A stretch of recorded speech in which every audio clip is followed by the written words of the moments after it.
I'm sorry to have to tell you this, but we found Sharon, and she's no longer alive. It's everybody's worst fear. It was a huge moment of grief for them. I know this is difficult, but we need to ask you a few questions so we can find out who did this to her. Okay. Ma'am, we know about Sharon's mental health issues, but could you possibly tell us the nature of her problems? Angela reports that Sharon suffered this nervous breakdown approximately 10 years earlier. Can you tell us what happened? Her husband committed suicide right in front of her, and she never recovered.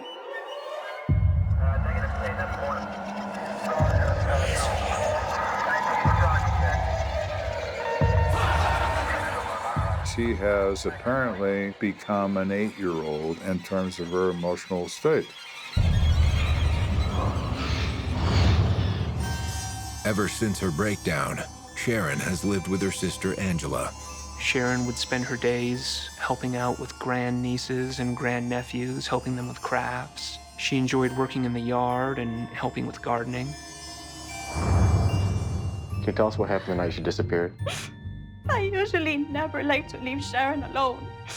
But that night I got a call to go into work. I can see you still come. Hello? Tonight? Angela has to go to cover someone's work shift. Sharon, honey, I have to work tonight, okay? Okay. Good night, sweetie. I'm locking the door. Don't let anyone in, okay? Okay. Okay.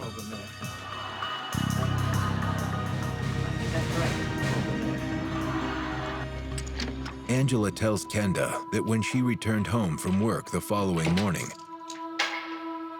Hello, Sharon. the house was eerily quiet. She goes to Sharon's room Sharon. to discover that Sharon is not there and her bed has not been slept in. With no sign of Sharon, her family reported her missing. Because of her mental state, family members were worried that she'd be vulnerable to strangers. She usually likes to be outside and wave at the cars, waiting for somebody to wave back at her. Kenda wonders if Sharon might have gotten into the car of a passing stranger.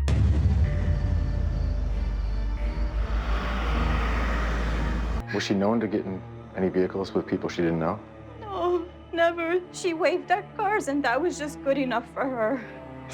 Angela, the coroner found alcohol in Sharon's system. Ay, Dios mío. Did she have access to alcohol? No, not at all. But Angela's daughter, Bianca, seems to know something more than she's willing to say in front of her mother. Bianca, would you mind talking to me outside for a minute? Sure.